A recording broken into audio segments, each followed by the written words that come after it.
little closer to you. But yeah, we did this a month ago, and we had a lot of people who enjoyed it. But yeah, Big O is PLO 5 high low. We are live with Donkfish, PLO Professor, and then of course Flounder is not on camera, but he's asking us questions. He just asked us, "What's the most thing we like most about the meetup game?" I said I like the variety because there's PLO 4, Big O, which is 5 card high low, and then an orbit of $10 double board bomb pots. Your double board bomb pot video helped me out a lot. Thanks, Sam. I appreciate it. And I will say, like, I played the double board bomb game last night versus our meetup game. It was a little bit tighter, but it's really important when you're a poker player that you can recognize that from the table and can adjust your play. And so I started being more aggressive on pots, and I ended up breaking even before we busted, but that's okay. Gotcha. I was watching your videos. You said to play rundowns. Obviously, position matters, but the size of the rundown matter, like 2, 3, 4, 5, 4, 5, 6, 7. You know what? This is an excellent question. Wayne and I were just talking about this in a hand that I ended up losing $2,100 pot in. To give you a scenario, I was playing 1-2 PLO 5. I'm about $800 effective. PLO 4, pardon me, PLO 4. I have 4, 6, 7, 8 on the button. I opened to 20, and no, gentleman to my right, 20. No, because I would have 3-bet that. Yeah, so I opened to 20. The big blind 3-bets to like 75, and he'd been 3-betting me pretty much all day. Like, I could tell he was trying to lean on me because he thought my opening range was too wide. And the next player, 3-bets or 4-bets, and I elect to call. It was like $135. I call. I still have 800 effective, and or no, that wasn't right. Well, in any case, it depends on what you're putting your opponent hands on. For example, wow, we have 28 people live. We're 100% live, so ask whatever you guys want. But if you have a rundown like 4, 5, 6, 7, or 7, 8, 9, 10, any of the rounds that cap out at about 9 high or 10 high, if you put both opponent on aces, you're actually in a really favorable position. Your equity should be minimum around 30%. In some cases, against 2 players that have aces, you're going to find that your equity is actually going to be higher than both of theirs. It'll be around 40, 42. So there are some situations when you jam all in. So for example, one hand that I lost a big pot on, I had 9 Jack Queen King. This is a pot that was a $4,500 pot, and I ended up losing that against 2 hands that had aces. And Wayne and I were talking about that in the proximity of having a rundown that's king high, because you know your aces are all blocked, is actually a much weaker hand than a hand like 6, 7, 8, 9 or 4, 5, 6, 7. Now it's up and I still had 30% equity. I ended up losing, but so rundowns that are smaller when you know both your opponents have aces actually end up being stronger. I actually scooped 3 pots in a row and chopped about 75% of the others last week. Sam, I hope I run as good as you do today. Guy in the red, what the hell? Gino, that's Gino. That's Gino. Gino, we'll see your mom. Gino, we'll see you in a couple hours. We appreciate you logging in, trolling us. Hello from Russia. I keep getting some Russian people. This is interesting. This is like the 4th Russian that has come and said hi live on the stream. Hello from the United States. I love this. Yeah, I have a question for you guys. Go ahead, Flounder. I'm kind of noob and I like to punch chips. You guys know that. Yeah, right? So okay. If I go to this meetup game, why should I buy in for more money than versus minimum? You mean why should you buy in for 1,000 versus 200? Yeah. So this is a great question. Do you want to tackle this one, or do you want me to tackle it? I'll start. So I mean, Josh and my strategy is a little different in this regard. So I always say if you're kind of a player like yourself, I would prefer to buy in shorter, just because your decision making is much easier, especially in these double board bomb pots. You know, I mean, if you flop, any piece of it where you have a good chance to scoop on both, I mean, you're pretty much just getting the money in. Whereas sitting there, say with 2K max, which is the max buy-in we have, you you have like a flush draw or something, and then you call a decent bet on the flop, and then you brick the turn, then you're kind of in like a weird spot. Whereas if you just have like close to a 1 PR, you pretty much just go with it. Yeah, I agree. I think if you're at playing new at like the mixed games, by the way, hey Outlaw, Christopher Wells, we appreciate you watching us. And we're both live on Donkfish's channel and Professor's. If you're a little newer, what Flounder was asking is, should I buy in for minimum? Should I buy in for maximum? There's actually a strategy that makes your decisions as a player a lot easier to buy in for minimum. So in some situations, Flounder, I would say buying in for them is very strong. I would say for 99% of the population. For somebody that is trying to learn the game and wants to learn like appropriate play and deep stack play, for example, like if that's what you wanted to learn, I would buy in for the max. Because the only way you're going to get comfortable by playing deep stack is by playing deep stack. You'll never be comfortable if you do a min buy-in and then like say you buy in for 200. Say like you're the guy that always buys in for min, which is fine. We've got players like that. You buy in for min and you always cash out when you're up to like 400 big blinds. You're going to eventually be in a spot where you're just fucking uncomfortable. And when you're that uncomfortable, you don't know how to play it because you've never been in that position before. So the sooner you are in that position having more chips, the better off you are. So let me ask a follow-up on that. As professionals, when somebody buys in for min, do you think this guy's a fish? Or if you guys see somebody buy in for max, guy wants to play. So what Flounder is asking is min versus max buy-in, do we have any prejudgments? Now this is the same question I got asked when I had a female viewer ask me if I thought women players were worse players than men. It's kind of a loaded question, but basically there's my short answer is I don't make any judgments based on these buy-in until I see their action and their play. Okay. As a general rule, if I see somebody min buy, and then say they stack all their chips in stacks of 10 instead of stacks of 20. Like you buy in for 200 and you have 4 stacks of red instead of 2 stacks of red. I already know you're uncomfortable playing. I already know that you're new, and I know I will be able to take advantage of you and exploit you.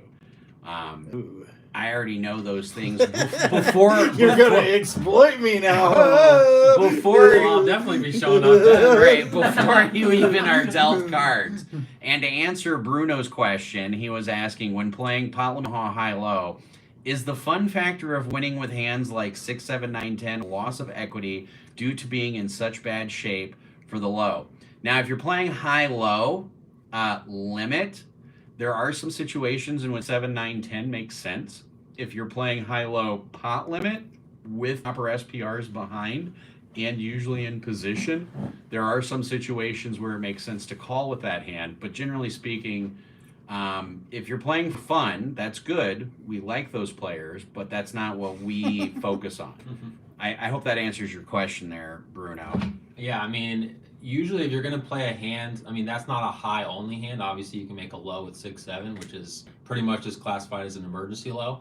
But usually if you're going to play a hand like that, I mean, I would prefer the hand to be a little bit of a stronger, high only hand. I mean, I don't personally, I mean, maybe at a meetup game, I'll kind of splash around and play that hand, but I'm not normally going to play 10, 6, 7 in high-low. Yeah, generally speaking, I'm not either, but I will tell you, there's been a few times, especially if you're playing like 20-40 limit or 15-30, and you already have the crazy maniac factor going on, which is what I usually have when I'm playing land pot limit.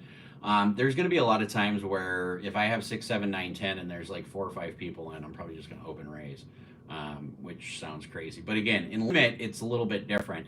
Also, the other thing that I think people have a hard time factoring in limit, and I know this sounds weird, is and if you've played limit, there's times where you'll just get the kill button and you'll just fucking stay on the kill button. Like I had the kill buttons 11, 13 hands in a row in a 20-40 with a half kill game, and it was insane. Like, do you want to explain the kill button for people that don't know? Yeah, so for those of you guys who don't, SPR first of all stands stack to pot size ratio. So for example, if in for $200, there's $200 in the pot, you have a 1-to-1 stack to pot size ratio.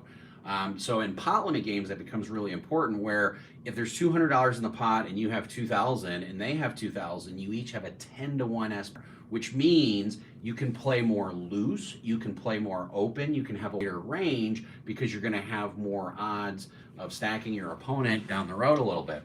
Now, for those of you who don't know what the kill button is, it used to be was limit that you would have a limit like 10-20, and if you run 2 hands in a row and hold them, you'd have one hand of 15-30 limit. Now in Omaha high-low, it's pretty standard that you either have a half or a full kill, or if you're playing 20-08 Omaha high-low, if you win and scoop the whole pot, if it's just a high pot, then you have one hand that's 30-60. The person who wins or scoops that pot posts $30 as like a penalty or a tax, and depending on where you're at, when the betting round comes, $30 will either act in position or at last position. So after everybody's acted, they can then choose to raise, and that just varies. So we got Cola Kai, which I believe is Daniel. He says, we play Big O Limit. Yeah, that's Daniel. At my local casino, Arizona, what do you recommend for such boring 4-8 limit Big O action guys? Ooh, do you want me to handle this? Yeah, you can take that one. So you're more familiar with limits. So, Cola, the first question I have to ask you when you're dealing with 4-8 split pots, okay, 4-8 high-low limit, is what is the rate? Okay, the reason why is because if your average pot ends up having like 10 big bets in it, okay, so $80 in it, and you're only getting half most of the time, you're only fighting for $40. If the rake is like $6, you can't beat it. So Interesting. there's a few things I'll point out, okay? If you understand going into that 4-8 Big O game that you can't beat it, which I've played those. Sometimes they're fun as hell, and then sometimes if you go to the Orleans and you see all the 4-8 Omaha Mizregs, you realize if I this when I'm 70, somebody just put a fucking bullet in my head. I shouldn't say that, but I mean, let's just be real. Like 4-8 limit Omaha grinders, they're not making money. They're not there to profit. They're there to socialize. So what I do is I understand if I'm buying into a 4-8 Omaha high-low game, first of all, I'm just going to fuck off a couple $100. I'm going to make that determination in my head.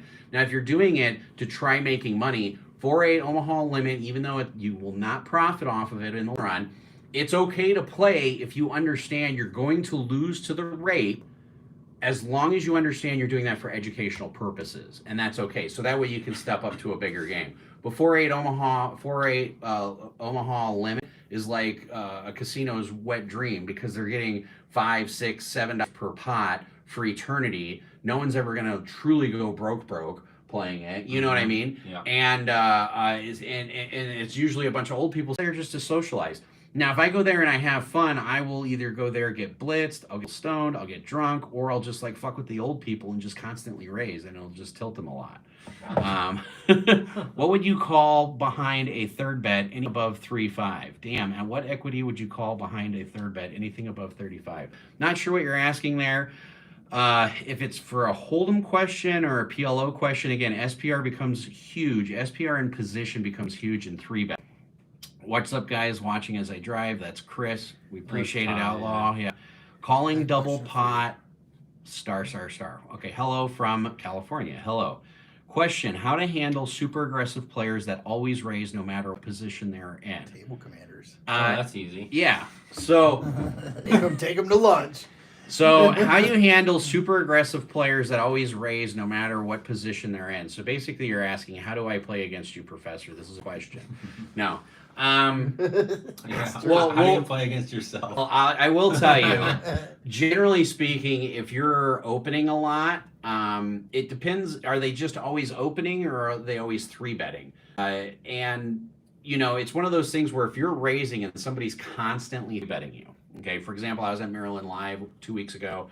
I had a guy to my left. For whatever reason, he must have thought I was like tight or a nit or I'm not really sure. 3-bet. So what you have to start doing is you have to start reopening. Like if their range opens up, your range needs to open up. You know, like this guy cannot 3-bet me at 100 frequency, you know, and have a good hand every fucking time. It just doesn't happen. So you have to start opening up. How often are you going to 4-bet that person? And then you also have to open up. If they're 3-betting me because they're really tight, when can I bluff catch them in a huge pot? Okay?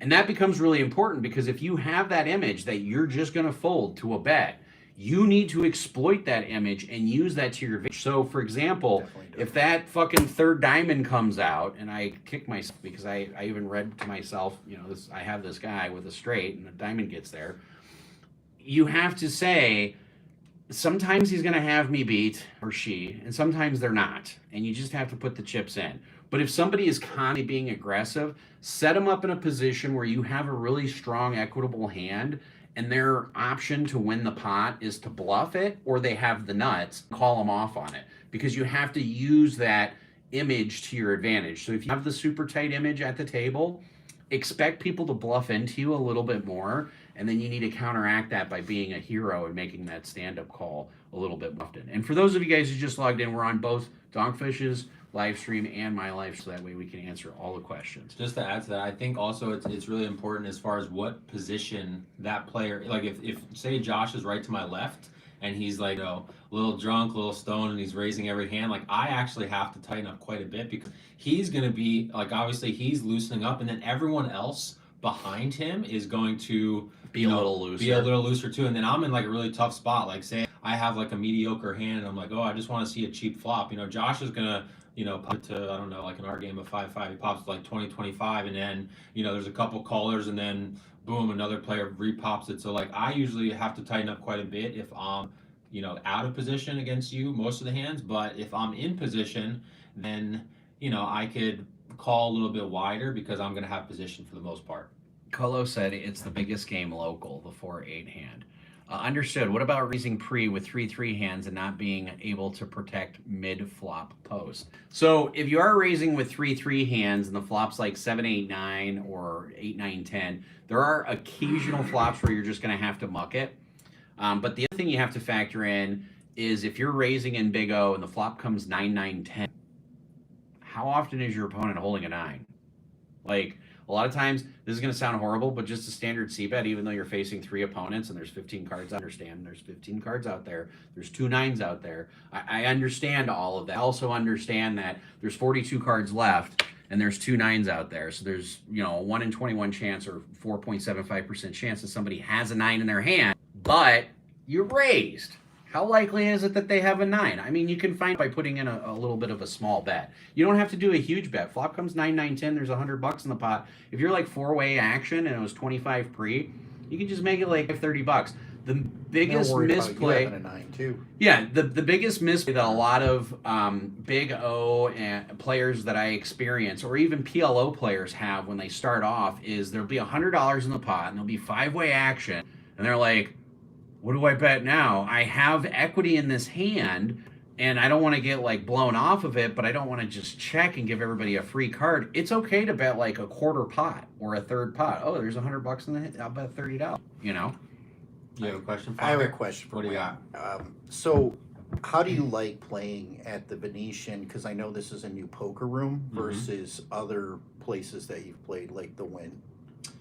Yeah, I mean, I think the really cool thing about working with Tommy LaRosa, he's the poker room manager here that we've been working with.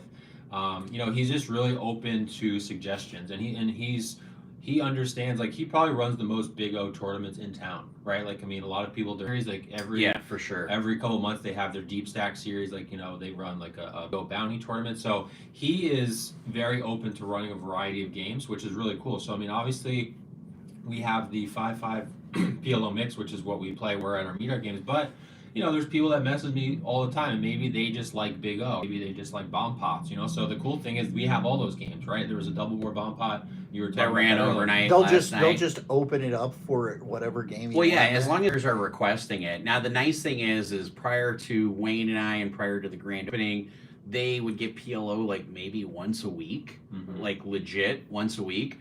Now they're getting PLO every day. They're getting double board bomb pot Thursday through Sunday, probably every day during the WPT. And then we're getting our game that's going to start today. I have a feeling the mixed game is going to run all weekend.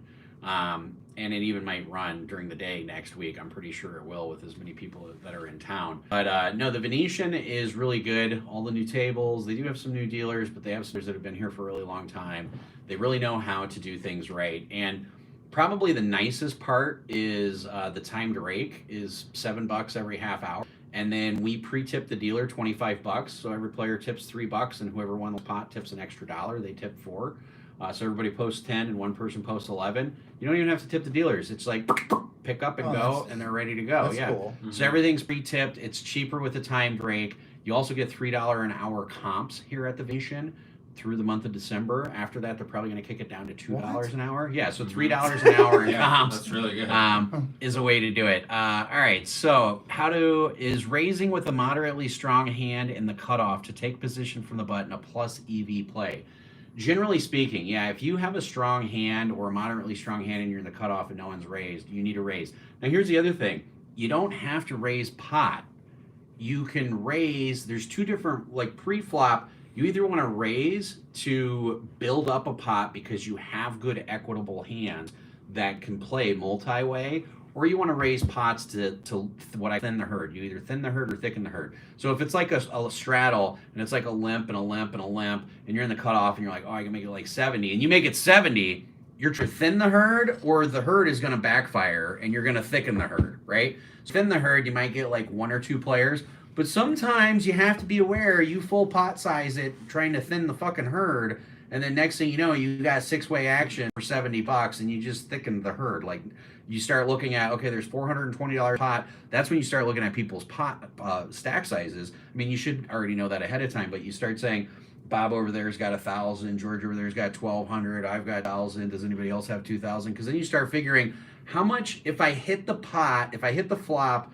moderately well, how much do I want to bet based on my stack size and everybody else's stack size, and what's my end goal? One of the things I talk about all the time is having a plan in a hand. So if you see the flop is 9-6-3 with 2 diamonds and 7-8-10 with no diamonds, you have to start formulating a plan. Okay, if it checks to me, what am I going to do?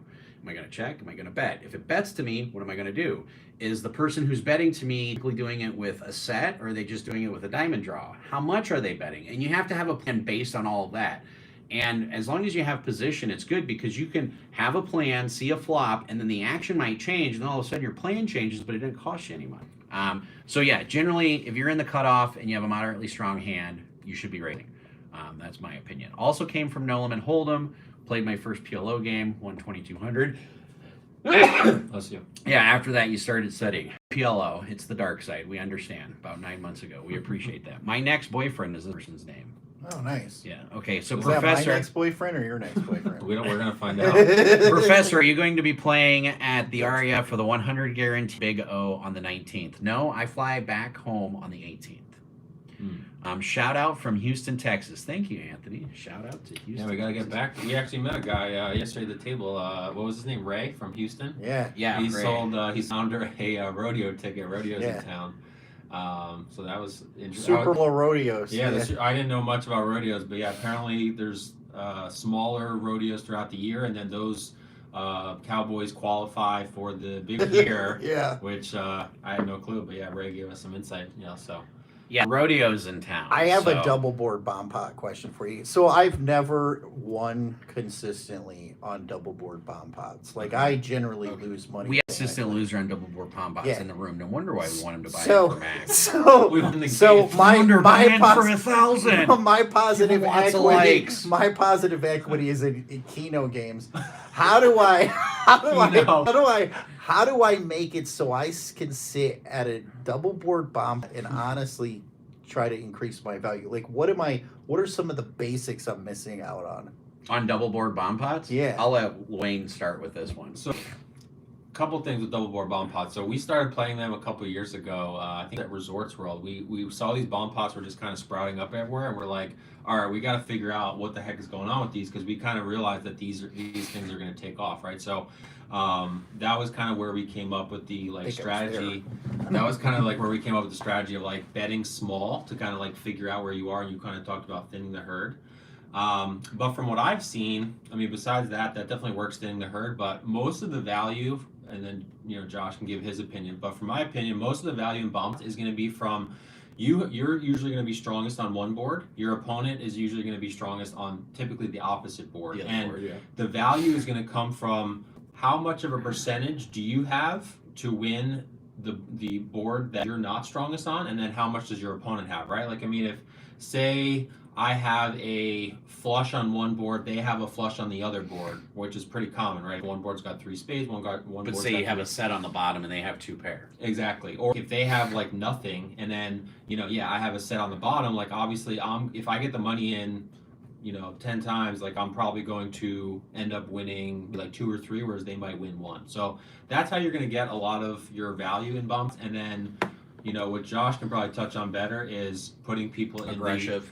Yeah, Gretchen, and putting people in the pickle position, right? Because I mean, with double board bump, you're most, especially when you're playing 4-card, right? When you get into like 5 and 6, then it gets a little different. But 4-card, you're very unlikely to have a very strong hand on both boards. What's the pickle mean? So, okay, this is what I'm going to explain because we also had somebody who just said they refuse to play double board bomb pots because it's too much of a game. Actually, a lot of strategy behind double board bomb Which pots. most people think it's just like, like bingo or like what? Yeah. So the reason why we start off by betting small. This is one of the most common mistakes. If you hate double board bomb pots, listen to this very intently.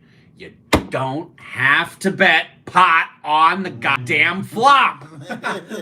Just gonna say it one more time. You don't have to bet pot. But those prices are so high. Hold on. So if you're 8 ways, like in a meetup game, there's $80 in the pot. I'll give you a perfect example. I was playing the double board bomb pot game yesterday. I remember exactly what I had. It's not really important. I'm first to act. There's $80 in the pot. I've got 1,000 in front of me. A couple other people have 1,000 in front of them. A couple people have like 300-400. Keep in mind, you want to keep the SPR. I bet $10. Now I've been betting $10 all day. The table knows that when I bet $10 and you bet pot, sometimes I fold. When I bet $10 and you bet pot, sometimes I repot it. And then they're like, what the hell? What was worth $10 that's worth $800? And I had a hand that happened that time. So yesterday I bet $10 and it goes call, and then the next guy bets pot for like 120. And I realize he's only got 350 in front of him, right? So in all seriousness, he's never folding the turn because if I call, there's going to be $400 in the pot and he's got a 1-to-1 SPR. So at that point on the flop, I look around at everybody else's stacks and I understand I have done one board. It was like a straight and then I have like a pair or like a backdoor flush draw or like a pair and a back flush draw on the other board. And I look around and I go, well, I know I'm strong enough to where I could get quartered by one of these big stacks. But if somebody really had the nuts straight here, don't you think they would probably raise and try to put pressure on the players behind? And so that $10 bet, that small bet, the minimum bet on the double board bomb pot gave me all that information because it went call, pot, fold, and now it's back on me.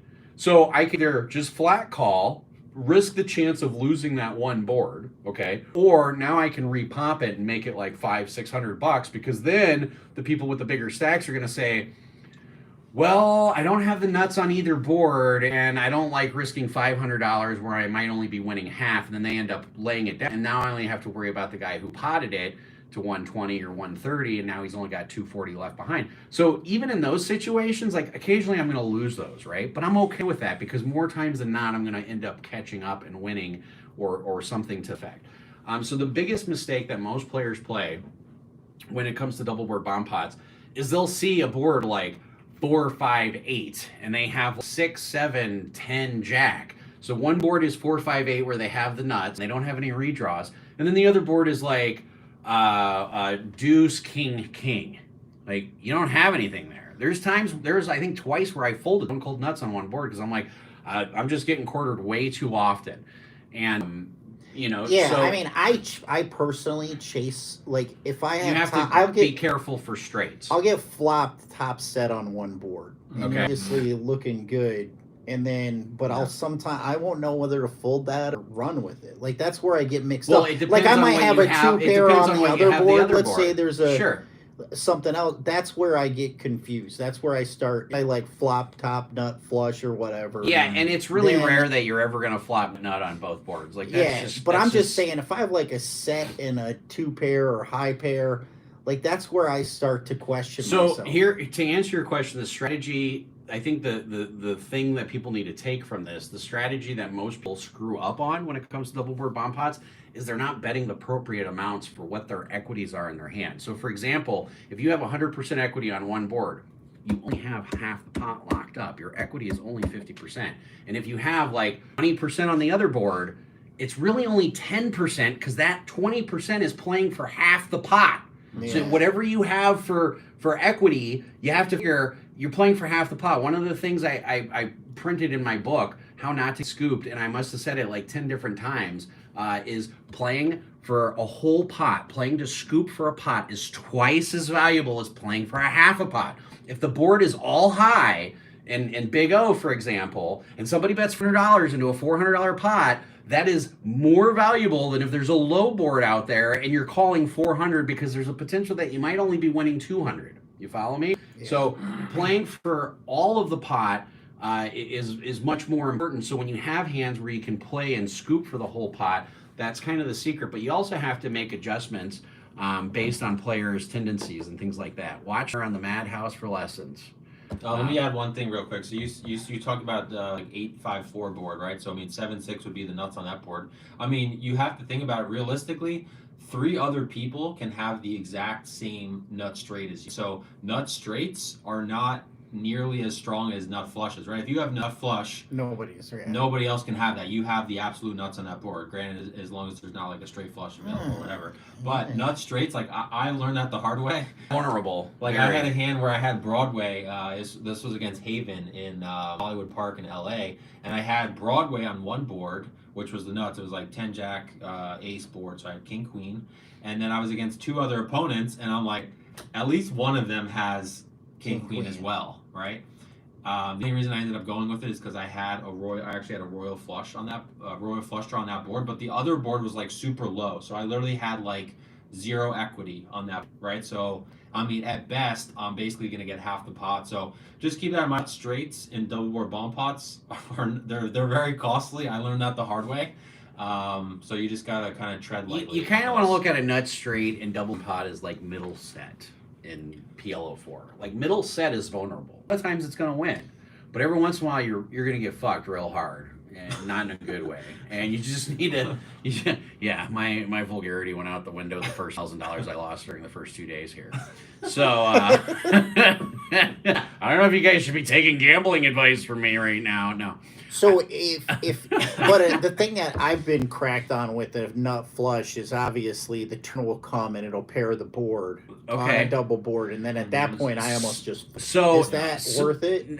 Hold on, this is a great question. So you flop the nut flush and then board texture changes, okay? Yeah, and I've put it all in, and it's me and another guy, and now he raises. Do I stay in? This is a great question. So this is one of those, whenever you see the turn or the river come, you have to start asking yourself what changed on both boards. Okay, so for example, say you have 3 clubs with the ace high clubs, and the other board is like deuce, 7, jack, rain, okay? And then the turn pairs the top board, you know, say it's like king, 6, 9 with clubs, and then the turn comes a king, okay? But on the other board, say it comes like a 4, something that doesn't change anything. If you have the nut flush and you go, well, I still have like jacks and 7s, for example, those are okay to call, because the in some situations, because you do have to factor, okay, if my opponent has pocket kings there, what rivers am I going to lose the other board on? So you can start narrowing down your opponent. It's like, I hate to say this because some people are going to give me flack for it because it's on the internet. Sometimes it's easier to read your opponent's hands in double board than it is in PLO4. And the reason why is because the board texture on one board can change so dramatically, and the other one can stay the same. Like say the board is 6-6 on one board, and then on the turn, it puts out a deuce. Nothing changed there. But say on the other board, it's like deuce 7 jack with 2 diamonds, and then all of a sudden the 8 of diamonds is out there. Hey, the board texture changed. Now all of a sudden Bob over here is going fucking nuts with his hand. You're like, wow, Bob, what changed? Do you really have 6-5 and you were just slow playing it, or do you have the nut diamonds? So anytime you see from the flop to the turn and from the turn to the river, the board texture change, you have to start asking yourself, why are my opponents so gung-ho about this?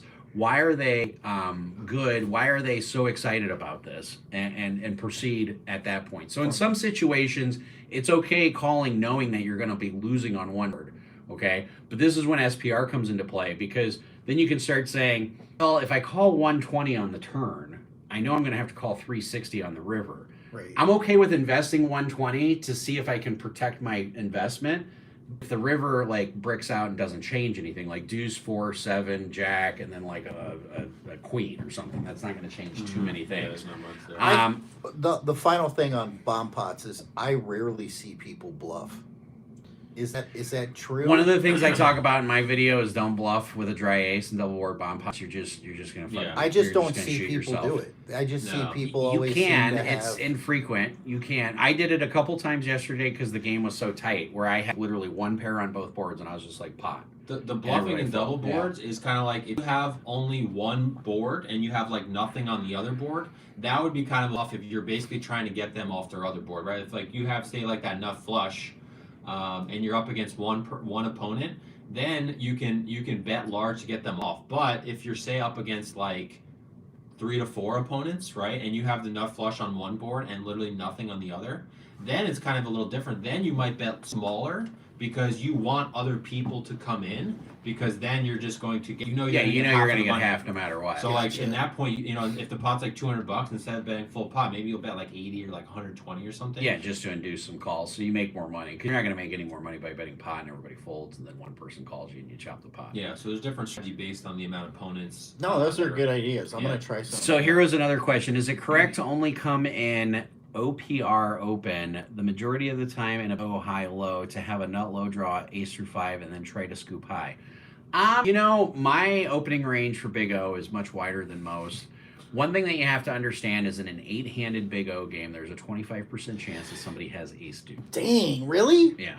Holy crap, so man, I didn't know that. That means in one orbit, you're going to have a 25% chance. That makes sense now you say it. Yeah, two times where people are going to have ace deuce. And you just got to keep that in mind. Now, that doesn't mean that I don't raise. I open with a variety of things they go, and I also feel out the table too. So it just varies. Again, pay attention to SPRs. Like if you're sitting there and you're $3,000 deep in Big O and all of your opponents are like $3,000 deep, you can start opening and calling with a much wider range. Where is the best spot to bluff? I really play too honestly unless I have the ace of the suit that hits. So you're an easy player to play against, Crisis, Actor, or Chris. I'm calling you Cray now. Because if I know that you're too tight, I'm going to be bluffing at you a lot more and picking up a lot more pots. So if you're... One of the things like I coach my students on is if their 3-betting range isn't high enough, I give them a homework assignment, and I tell them you need to start 3-betting once in order. Like just pick a hand, be like, I'm going to 3-bet with this just so I can find out how my opponent reacts. So there's sometimes I give advice to like students just to experiment with them for a couple reasons. One, you need to understand how it feels when you're like 3-betting or getting out of your zone. So for example, Chris, if you're saying I never bluff, okay, what I would start advising to you is I'm going to say start forcing yourself to bluff, say 30% of the time. If you want to say, Professor, how do I determine what that 30% is? Now, this is a strategy that a lot of poker players use. There's a reason why poker players go out and spend $5,000, $6,000, $7,000, $8,000 on watches, is because they have really good time. So if you ever want to know how to randomize, when do I bluff 30% of the time, look down at your watch, and if it's between your second or between 1 and 20, bluff. If it's between 21 and 60 seconds, don't bluff. I mean, that's 1 out of 3, right? So that's a good way. So you could just totally randomize it. I'm going to bluff 1 out of 3 times for like 3 orbits. Anytime I'm in it, 1 out of 3 times, I'm just going to bluff. And then when it's on you, just look down at your watch. But the important thing is when you're not bluffing, you look down at your watch, because people like myself are going to observe that, and they're going to realize you only look at your when you start bluffing. So you need to do that with all your normal hands as well. Yeah, let's see. We got Anthony Pregene. Bro, Donk, I actually ran into you scrolling on YouTube. Big fan, bro. Keep grinding, and I'm always grinding on Westheimer at Empire, Legends, and 101. I hope to play with you in a game someday. Big fan and subscribe to User Strategy every day, seriously. Thanks, Anthony. We got Legends and 101. I think I actually played at Legends a month or it was a couple weeks after one of their shootings. It was like a couple years ago. 101, we had a meetup game. That was last year in like April or no? Beginning of last year. So we haven't been since then. We haven't actually been this whole year. So we definitely are looking at potentially coming next year, but we're kind of waiting, working with Venetian. So that's kind of eating up a lot of our time. We will be in Florida January, but we definitely are trying to get back to Texas sometime next year, but not sure yet. We're keeping our fingers crossed on 2 different things. One, we find out in the next week or so if we're going to have the Venetian for next year. And I think even if we have a deal with the Venetian next year, I think we're still going to come down to Texas. Yeah. But I would like to, one of the things the Venetian doing is they're going to be live streaming starting in February. They're going to be the only Vegas casino on the Strip that has a 24-hour live stream. We talked to Tommy about hosting our mix game, and instead of making it a 5-5 mix game, making it a 10-10 mix game with $20 double board bomb pop, $20 straddles. It'll be a little bit of a bigger game. But I think that's what viewers will want and fans will want. I think it'll be a little bit better. Yeah. And then we'll still come here for like a 5-5 meetup game, and then the next day we'll just do the stream game, which I think will be good. Yeah. So yeah, it's I like it here. For LA players, Hustler Casino has PLO buy-in games. Good way to get your feet wet. Yeah, that is true. The Hustler does. Mm-hmm. Now I will tell you, going on about the stream. And Hustler stream at all? When you get a phone call, you get paused. I got paused for a second. Well, you're still live, but I don't know why it doesn't show that. But on the Hustler stream, one of the things we talked to Tommy about yesterday is just making sure the most impeccable integrity is held beyond all limits of the imagination. I think Doug Polk does a really good job of it. Down at Austin, Texas, the lodge. I don't know if you saw that hand that Nick Airball went in the tank for 23 minutes when it was a 125K bet to him on the river. And he had a straight. The board was like 3, 5, 6, and king with 2 spades and like 2 diamonds, but everything bricked out. But Nick Airball had a 4, another guy had a 4, and another guy, Tesla, had 8, 9. And when Tesla bet 125 on the river, Nick went in the tank for 23 minutes, and Doug came out and said, "Hey guys, we have a 30-minute delay on the stream. We're dangerously close to like people being able to text you saying this is what his hand is." Yeah. It's unusual you get a 20-minute tank on a hand, but for 125K, I mean, I'd probably think for a little bit. I would think until the stream caught up. Just that one to give you a little insider information. Yeah. Oh, I'm getting a phone call. Hang on. Hold on a second. Why is this not?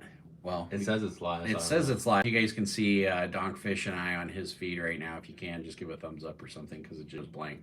But it says it's still live. Yeah. But it's those are some great questions. Michael, my 2 Parliament Omaha mentors hope the meetup game all tonight. Madhouse for life. We appreciate you, Michael. Thanks, Mike. Looking forward to meeting you. Mike's gonna try to meet up with us when we're in Florida next month because he's up in northern part of Florida, so he might try to come down. So sweet. Well, maybe he'll, if he wants to. We have that Airbnb that we still need people for. We need to get 3 people for. Yeah. We're splitting an Airbnb down in Florida for like 2 weeks. So if anybody's interested in going to Florida for 2 weeks, splitting an Airbnb with Wayne and I and 3 other random people, message us. Hey, good time. Good time all around. Yeah, sometimes you get some interesting experiences with Wayne and I when we're on poker trips.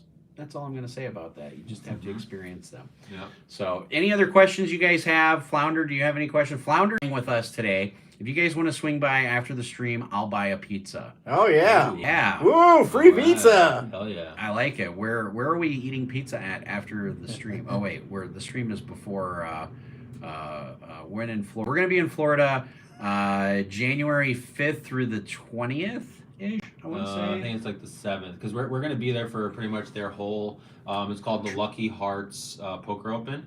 And that's down in Hollywood, Florida. Jason and his team, they do a pretty awesome job there. I tell people, besides Vegas, it's definitely the best place for mixed game tournaments in the country. The thing they do the amazing job of is even if you are, if you're a Hold'em player, of course, there's always an everyday Hold'em tournament, but every day they have a Hold'em tournament and they also have a mixed game tournament. And a lot of days they even have 2 mixed game tournaments. So like usually their first one will start at like 11 o'clock. 11 and then 4. And then they space them out. 4:15 or 4:30. So what's really nice is if you're 11 o'clock event and you bust out like max late reg and you bust out, you can still register for the other one. Yeah. So you can literally play a mixed tournament in the morning, bust out and be like, oh, there's another mixed tournament in the exact same room and play that. Plus, been so well known for doing so many mixed games that there is a tremendous amount of mixed players. It's great to be able to buy in for like 600 and possibly win 15, 20, 30K in a day in a tournament. And that's what Hollywood Similar Hard Rock offers, every January. And that's, I was debating about this earlier today when I was taking a shower. Thoughts. I normally do like a chart and show you guys my profits and losses each year. I think I'm going to show you guys a chart of where I lost the most amount of money and where I won the most amount of money. Because right now, I'm not positive EV with Vegas this year. Not. Not There's yet. the night's young, brother. We're gonna turn this around. Yeah. There we go. We're gonna just turn around. That's what we're gonna do. I just need to go on about an $80,000 winning streak. No, shower thoughts, right? There was a radio station that I don't know if it was in California or somewhere, and they would always have this segment called Shower Thoughts, and it was just like they would say these like interesting, ideas, and like it just, they would kind of say this is what you think about in the shower. We should go. You guys should try live in the shower. I mean, you Ooh. keep the clothes Whoa, on, but it would just be live in the shower. We're gonna write this up. I hope so. We might table I that think one. we are. For profit PLO player for a few years now. Professor may not agree, but I very rarely bluff with air. It's usually a semi-bluff that has little shot value, or it has to be set up on the turn. I agree that it's good to have a bluff set up on turn for a river like jam or a river bet. A lot of times, if you rarely bluff, and the advice I was giving you as far as 30%, I think that was just that they didn't bluff enough. But if you rarely bluff, people like myself are going to pick up on it. And when you do bluff, you're not going to bluff appropriately. What do I mean by that? I mean, if there's $900 in the pot and you have 1,000 in front of you and you bluff, what would you bet, Flounder? You're a complete novice at this. Usually when I'm shipping all my chips. Okay. He He passes. sold. He passes. No, I'm pushing it all. Yeah, he passes. So most people, if they bluff and they have like 1,000 in front of them, there's 900 in the pot, they're gonna bet like $600. They're gonna be like, this is a size bet that'll get a lot of people out. Now, if you rarely bluff, you should be bluffing full pot size. Yeah, 650 is what Colo says. See, I had it right. Yeah, you just need to pot it. When in doubt, pot it out. Yeah, and what I'll add on that is if you are like a tighter player, like which it sounds like you are, then similar to myself, I don't bluff too often, but one thing I'll think about is my opponent in the end, do they know how I play? Like, for example, when I go back to Lake Elsinore, which is, obviously a lot of you know is where I pretty much had my first couple years vlogs filmed there. If I'm playing with someone that knows that I'm a very tight player, I can use that to my advantage, and I'll be more likely to bluff than if it's just like some random guy that just going to stumble in the casino that has no clue who I am, right? Because on average, people don't like folding, right? Like Rampage says folding is boring. It's very true. Most people, they do not like folding. But if it's someone that knows how I play, like I've had situations where I'll bet and then they'll literally be tanking for a little bit and they'll say, yeah, Wayne, you're probably one of the few people that I would actually fold this to, right? So I've actually had hands where I'm a bluff through just because of my table image. So I think, Joshua, keep that in mind. If you're playing in a game you always play in, you'll probably have an idea if this person knows you or not. Whereas if you're in like some random casino, like you're just in Vegas for the weekend, you don't play her then, that's really not going to come into play as often. And I'm going to say two things about that. First of all, for the player that told him, you're probably one of the few people that I would ever fold. Shame on you. You're playing your cards improperly. Just giving him that information is so bad. You can just fold, say anything, okay? Because then Wayne knows, I can bluff against you. And he's going to use that to advantage, which he should because that's what he does. But couple things. So first of all, don't give extra information to your opponents that they don't need. People will tell you all the time, talk a lot, that I'm hard to read, whatever the case may be. That's great. The second that I'll say, and this ties into like Hungry Horse Poker, talked about this on his episode. He's another vlogger. He does Hold'em. He was talking about table image, and he says, he realized like the 5 things that he said he learned the most about playing poker is that your table image does not matter to people who do not know you. Their table image matters to them. So if they believe they have a tight image, you can use that against them. Or if they believe they have a loose image, you can use that against them. Because people are their own heroes in their own stories, and you are the villain. I think that's important to keep in mind. The lake is a gold mine, Michael says. So glad I went there to play in California. Yeah, gotta take Josh there one time. Oh yeah. Wife keeps talking about going there in February to see you guys in San Diego so we can go to a Imagine Dragons concert. Yeah. Fortunate for me, it's all online. Players come and go. I bluff when board texture changes, and they show weaknesses for sure. Yeah, and online is also a different beast, especially if you're playing 6 max versus 8 or 9 max. One of the things I stress to people is online strategy is so different. And we were actually talking to Joey Ingram about this, how 6 max is completely different than 8 max, because we were talking to him yesterday. But generally, when I coach people on online play, your goal in Pot Limit Omaha online is avoid pots that are bigger than 20 big blinds unless you're super nutted. I'm just going to say that, put that out there. You can do your own research. You can go back, look at my videos. But if you're playing PLO 6 max, much different than 8 or 9 max, PLO 6 max, you usually want to keep it under 20 big blinds. So if like you're playing 50 cent $1 on Poker Stars or whatever, you want it under $20 pots. That's the most amount of pots you just want to pick up and scoop. You just want to raise a little bit, get some equity, and then just keep wash, rinse, and repeat, and keep doing that a lot. Where if you're playing PLO like 8 or 9 max, like on the Madhouse, and everybody's 500 big blinds deep, it's completely different because there's a difference between 100 big blinds deep and 500 big blinds deep. We don't have the time today to cover that, but there's a huge difference there. Yeah, so we're at 52 minutes. Let us know if you guys have any other questions. We're going to wrap it up in about 2 or 3 minutes. Flounder, do you have any other questions? No, thanks, guys. Appreciate it. So I know you guys said that you liked us doing this live thing before the meetup game. I figured we'd give you guys a question and answer session. And, you know, Wayne doesn't go very live very often. So No, this is rare. I think you guys should go live weekly. Yeah, like 30 minutes a week, an hour a week. That'd be kind of nice. And then have scheduled time. and then just do it live, like on a poker podcast thing? Yeah, What do you guys think? Yeah. Do you like the live sessions? Like Josh said, I haven't done too much of a live streaming here in a while, but one thing I'll say is I've had a lot of people message me saying that, hey, like, good luck on the meetup game today. I won't be able to make it, but I'll be down, you know, X whatever date, like next week. So Josh and I are here until the 18th. Yes. So, you know, we're going to sprinkle in some tournaments for sure, but the PLO mix is probably going to go most days. And, you know, if the mix, those combination of games not for you, as we mentioned earlier, the cool thing about the Venetian has, you know, we have the 1-2 PLO, we have the 1-2 Big O, we also have the straight up $10 Double bomb board, pot, yeah. double board bomb pot every hand. So whatever you like playing, you know, Venetian's the place to play mixed PLO. Yeah, and of course, if you guys run Wayne and I here in Vegas or anywhere for that matter, we're totally cool with taking a selfie with you guys, high-fiving you, answering questions. I try not to be dick as much as I can be. Easier said than done. You know, if you show up with the doob, I'll probably act a lot nicer. How's that? Even if he's quitting smoking that day, he'll probably go out with you. Guaranteed, if I've decided I'm quitting smoking, whether I'm having a really good day or a bad day, I will join you for a doob. Fresh start number 67. I haven't smoked today. I didn't smoke yesterday. Yeah. Suited Superman. Kai Nguyen seems to be the guy at Hustler. I do follow him. He seems very splashy, also aggressive. Yeah, you talked to Suited Superman. I actually sat times. next to him a couple weeks ago. I was playing the circuit event up in LA, and he sat to my right.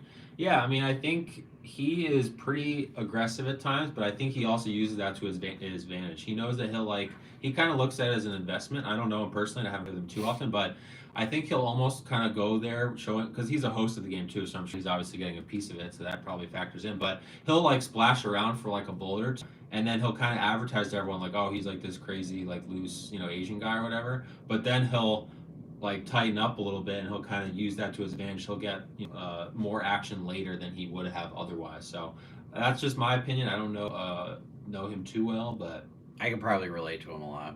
Yeah. yeah, Josh does the same thing. Yeah, I have a lot of action all the time. Smash a bullet here and there, and He'll then just gamble the shit out of the first Yeah. XYZ rounds. Sure. Yeah. Yeah, Sure. Today I'm going to do something a little different in PLO4, which I'm not going to talk about. Uh-oh. Straight We got a secret. Straight away. Oh. The burn. Book a win, Oh, please. I Book think a I win. felt in He him needs 3 a of the win. last 4 meetup games. We'll see. Uh-oh. How about a McRanda doobie? Oh. The McRib McRib! is back. It's the McRib back. He's Oh my coming God, back. Steve from Seattle. I'm getting excited. I hope you're in Vegas right now. Well, I can come meet me down here at the Venetian, baby. Oh. We'll take a McRib. Are naturally aggressive, or the game forces you to be, or has PLO become natural for me? I think, I think for me, PLO, it's just natural at this point. Like, I can look at a flop. Like, I'll give you an example.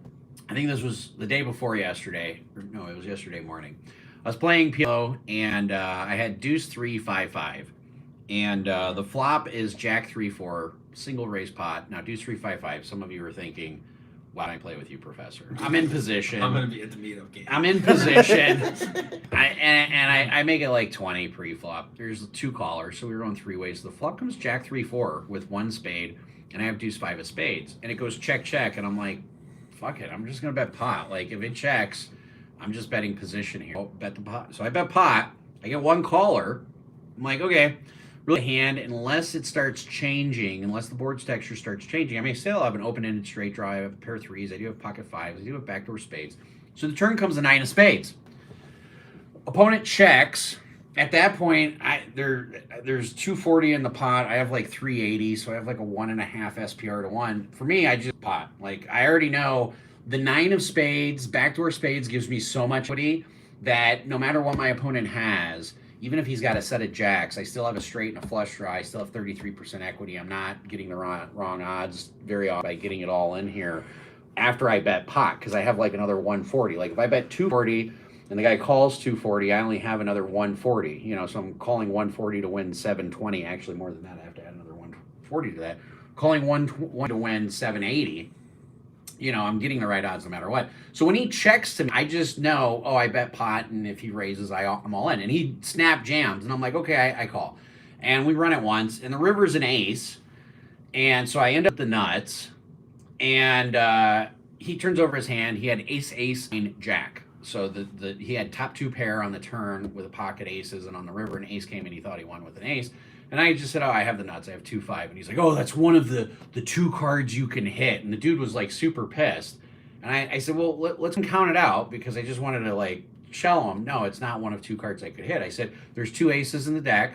I said, there's 2 3s in the deck. There's 2 5s in the deck. There's 4s and there's 7 spades that don't pair the board that give you a full house at all I could hit. I said, I had 17 outs, buddy. I still had 34% equity. Yeah. And the amount, like how fast I said that and counted it out and spread it out, he was just a little shocked, because he was like he I think at that point he realized I knew what the fuck I was talking about. Like, obviously he didn't recognize me, which is fine, but at that point he was just like, oh, well, have you ever played here? Have you ever played here? And I was like, yeah. Mm-hmm. But I think right now PLO just comes naturally for me, where I just know this is the position that I'm in. This is my SPR. This is the equity. Like, no matter what range of hands my opponent has, this is my minimum equity. I know I'm making a decision. The problem that I'm running into, and I've been praying to the poker god, variance. We'll see if your prayers get answered. Flounder keeps praying to the slot god called Lucky Puppy. I'm praying to the god variance. I just keep running into some variance. Yeah. Are playing at RCG anytime soon? I would like to. RCG, we had a game like beginning of last year. The beginning of or it was 2 years ago in January. So, they ended up. Yeah, we had one meetup game where we went to, and then after my conviction came out, they canceled my meetup game with me. But I think it's been 2 years now, and since I don't know, I taught at Georgetown University a class. I think that gives me some credit. You know, I'm a convicted felon. Maybe they'll take me back, even though it's a charity room. I don't know. I'll reach out. I'll reach out to Jeff and be like, "Hey, are you ready to get involved with a convict again?" I mean, say that, but yeah.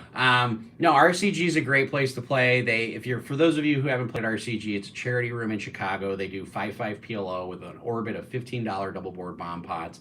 And let me tell you, those guys absolutely loved me. And that's Joe. Joe's probably like, yes, we want you back here, because I brought action. Because I think what happened is a lot of people in those double board bomb pots at RCG, and I think next time I'm in Chicago, I'm going to stop at RCG. But they misplay double board bomb pots a lot. Everybody bets pot. Like, they just bet pot. No one bets anything else. Yes, it's incredible action, Joe. Matter of fact, Chicago and RCG is one of the places that I've had a lot of positive RV. So maybe at the end of the year, I'll do my little, this is where I've made the most amount of money and lost the most amount of money. I already know Florida's going to be up there. We need to do more trips to Florida, but Vegas is going to be right after tonight. Vegas will be right after tonight. Not for me. It'll take a few tournaments to do that. It'll take one good hand is all it takes. Two tournaments to turn around. I'm easily minus this year, probably. I'm trying to think. Did we come here in February? I'm probably minus like 45K.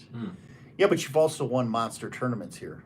Yeah, but I'm talking about 24. Yeah. Yeah. get it. Oh, I cashed in 10K worth of WSOP events this year. Well, I lost 35,000. Check out my Hendon mob. Sorry, if you're looking for a G-rated poker channel, this is definitely not it.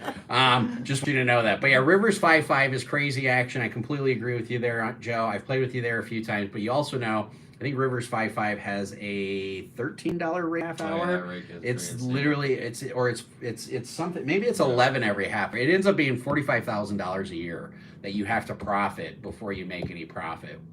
Just poker. from the damn 11. weights? Yeah, it's 11 every half hour. Oh my goodness. You play there 40 hours a week. That's why. So this is. Well, I'll just talk about this for a few minutes. But the reason why most poker players aren't profitable is because they can't beat the rake. For example, 1-3 no limit at Maryland Live costs you $38 an hour. Every hour to play. Every hour. $8 drop is $38 an hour on an 8-handed table with a shuffling machine. Just do the numbers. You don't have to believe me. Just do the numbers. $38 an hour. So you have to profit $76,000 to be $1 profitable in a 1-3 no limit game at Maryland Live. Wow. Yeah.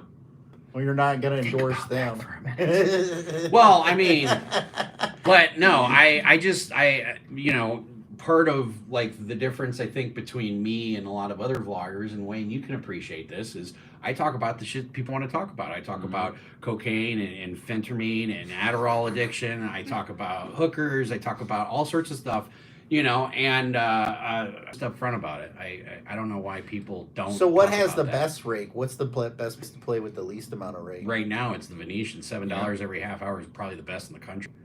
Nice. Besides, what are the games in Texas charge? Like $10, $11. So the house game, or not the house games, the lodge and stuff is $9 every hour or $10 an hour, and then you can buy them in big blocks and you get ounce. Yeah. So those are good. Those are generally better. Anything that's timed rake is almost always better. And I've been at home games where people timed rake, and sometimes you just can't fix stupid. And if you're watching and you're one of those players, I don't know what to tell you. So yeah, I don't think much more there. Hollywood Hard Rock $7 time also. Yeah, and we'll be there in January. We'll see you there in a month. Yeah, that'll be cool. Yeah, and if you want to split an Airbnb, just message me on WhatsApp. So I post it all over the place. So I think that's about it. Any money can't fix stupid. Good. Yeah. Money can't fix stupid, but you don't look stupid if you're driving a Lamborghini. Me, I drive a lot of different things. I have 4 different vehicles, and they're all older ones, and an RV. We have an RV and a van and a Van down by the river. Van down by the river. So, in any case, we will see you guys at the meetup game. We will see you in January. We appreciate it. We love you guys. Thank you guys for tuning in. Don't forget to hit the like, subscribe, share, all that other great stuff. Hopefully, we get a year-long deal with the Venetian. It'd be pretty cool. And live streams going. That'd be cool. Yeah. So play smart, everybody, and run like a god.